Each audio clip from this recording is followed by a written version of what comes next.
జే న్యూస్కి స్వాగతం. ముందుగా హెడ్లైన్స్ చూద్దాం. నమస్తే. బులెటిన్లో ముందుగా హెడ్లైన్స్ చూద్దాం.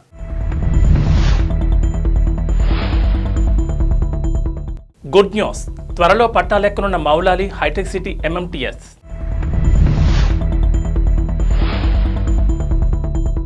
ఏపీ అసెంబ్లీ స్పీకర్ తమ్మినేని సీతారాంకు అస్వస్థత.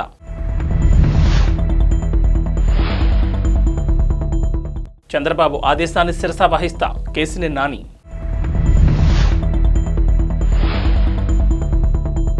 నగరవాసులకు ఓ గుడ్ న్యూస్, త్వరలో మౌలాలి హైటెక్ సిటీ MMTS రైలు పట్టాలెక్కనుంది. ఫిబ్రవరిలోపే ఈ రైలు నడిచే అవకాశం ఉంది. MMTS రెండో దశ పనుల్లో భాగంగా చేపట్టిన మౌలాలి సనత్ నగర్ మధ్య నిర్మిస్తున్న రెండో లైన్ పనులు పూర్తయ్యాయి. దీంతో మౌలాలి నుంచి నేరుగా హైటెక్ సిటీ మీదుగా లింగంపల్లికి MMTS రైలు నడిపేందుకు అవకాశం లభించింది. మౌలాలి సనత్ నగర్ మధ్య మొత్తం కిలోమీటర్ల పరిధిలో మరో 6 స్టేషన్లు అందుబాటులోకి రానున్నాయి. దీంతో ఆయా ప్రాంతాల వారు కేవలం 30 నిమిషాల్లోనే ఐటీ సంస్థలుండే ప్రాంతాలకు చేరుకునే అవకాశం ఉంటుంది. మల్కాజ్గిరి నియోజకవర్గంలో 25,000 నుంచి 30,000 మంది వరకు ఐటీ ఉద్యోగులుంటారని కాలనీ సంక్షేమ సంఘాల సమాఖ్య ప్రధాన కార్యదర్శి బీటీ శ్రీనివాస్ చెప్పారు. ప్రస్తుతం అక్కడి వారు ఐటీ కారిడార్కు రావాలంటే నేరెడ్మెట్, ఆర్కేపుర వంతెన, కంటోన్మెంట్, బేగంపేట మీదుగా సొంత వాహనాల్లో ప్రయాణిస్తూ ఇబ్బందులు ఎదుర్కొంటున్నారు. Sanath Nagar, Peerzadiguda, Suchitra centre, Bhudevi Nagar, Ammuguda, Neredmet, housing board colony స్టేషన్ల నుంచి MMTS పరుగులు పెట్టనుండడంతో ఆయా ప్రాంతాల వారి ప్రయాణ కష్టాలు తీరనున్నాయి. AP assembly speaker Tammineni Sitaram అస్వస్థతకు గురయ్యారు. శ్రీకాకుళంలోని మెడికవర్ ఆసుపత్రిలో ప్రస్తుతం ఆయన చికిత్స పొందుతున్నారు. గురువారం రాత్రి నీరసంగా ఉన్న ఆయనను కుటుంబ సభ్యులు ఆసుపత్రికి తరలించారు. కార్డియాలజిస్ట్ బుడుమూరు అన్నాజీరావు, ఫిజిషియన్ వేణుగోపాలరావు పలు వైద్య పరీక్షలు చేశారు. ఆయన స్వల్ప అస్వస్థతకు గురయ్యారని, ఆందోళన చెందాల్సిన అవసరం లేదని చెప్పారు. ఒకరోజు పర్యవేక్షణలో ఉంచి తర్వాత డిశ్చార్జ్ చేస్తామని తెలిపారు. వచ్చే ఎన్నికల్లో విజయవాడ ఎంపీ టికెట్ వేరే వ్యక్తికి ఇవ్వాలని టీడీపీ నిర్ణయించడంపై ప్రస్తుత ఎంపీ కేసినేని నాని స్పందించారు. పార్టీ అధినేత చంద్రబాబు నిర్ణయాన్ని శిరసా వహిస్తానని చెప్పారు. ఈ మేరకు ఆయన సోషల్ మీడియా వేదికగా స్పందించారు. అందరికీ నమస్కారం. గురువారం సాయంత్రం చంద్రబాబు ఆదేశాల మేరకు మాజీ మంత్రి ఆలపాటి రాజా, ఎన్టీఆర్ జిల్లా టీడీపీ అధ్యక్షుడు నెట్టెం రఘురాం, మాజీ ఎంపీ కొనకళ నారాయణ నన్ను కలిశారు. ఈ నెల 7న తిరువూరులో జరిగే సభకు వేరే వారిని ఇన్ఛార్జిగా నియమించినందున ఆ విషయంలో నన్ను కలగజేసుకోవద్దని చంద్రబాబు చెప్పినట్లు వారు తెలిపారు. రానున్న ఎన్నికల్లో విజయవాడ లోక్సభ అభ్యర్థిగా నా స్థానంలో వేరే వారికి అవకాశం ఇవ్వాలనుకుంటున్నారని, పార్టీ వ్యవహారాల్లో ఎక్కువగా జోక్యం చేసుకోవద్దని చంద్రబాబు ఆదేశించినట్లు తెలిపారు. అధినేత ఆజ్ఞలు తూచా తప్పకుండా శిరసా వహిస్తానని నేను వారికి హామీ ఇచ్చానని కేసినేని నాని పేర్కొన్నారు. నెల్లూరు జిల్లా కొడవలూరు మండలం రేగడి చెలిక సమీపంలో ఉపాధ్యాయ ఎమ్మెల్సీ పర్వతిరెడ్డి చంద్రశేఖర్ రెడ్డి ప్రయాణిస్తున్న కారు రోడ్డు ప్రమాదానికి గురైంది.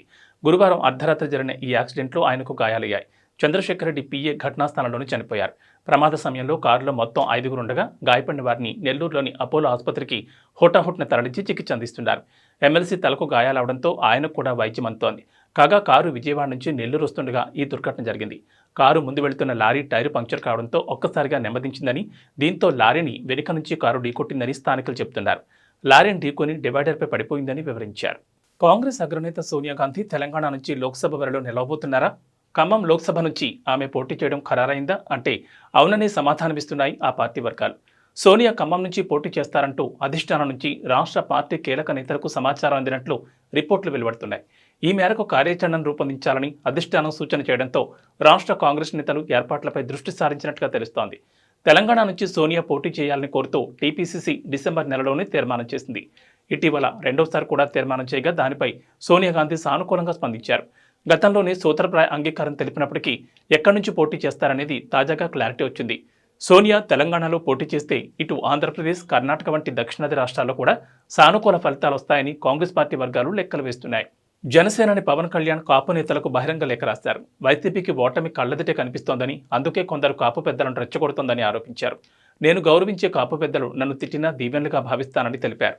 నన్నెంతగా దూషించినా వారికి జనసేన పార్టీ వాకిలు తెరిచే ఉంటుందని పవన్ కళ్యాణ్ స్పష్టం చేశారు.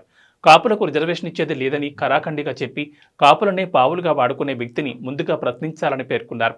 కుట్రలు, కుయుక్తులతో అల్లిన వైసీపీ వలలో చిక్కుకోవద్దని కాపు పెద్దలకు నా విన్నపం అంటూ పవన్ తన లేఖలో పేర్కొన్నారు.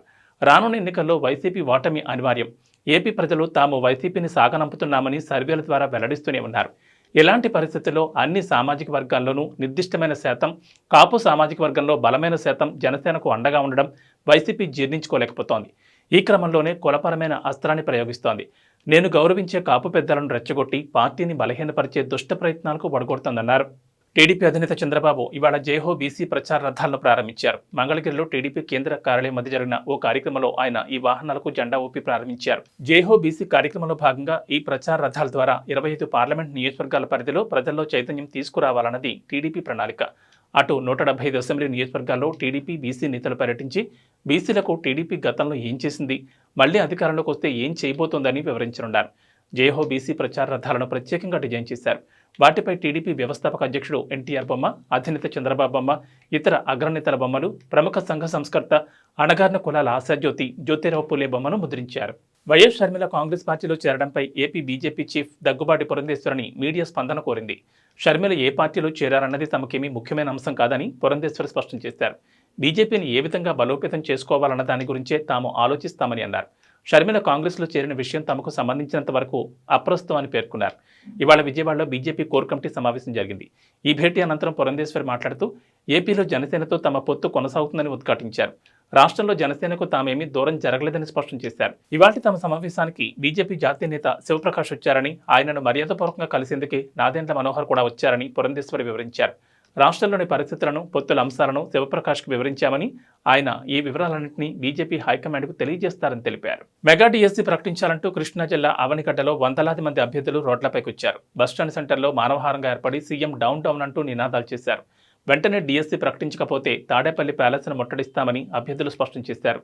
నిరుద్యోగులకు న్యాయం జరిగేంత వరకు పోరాటం ఆపేది లేదన్నారు. ఈ ముఖ్యమంత్రి విపక్షంలో ఉన్నప్పుడు ఊరూరా తిరిగి మన బిడ్డలు కోచింగ్ సెంటర్లలో వేలకు వేలు ఖర్చు పెట్టుకుంటున్నారు.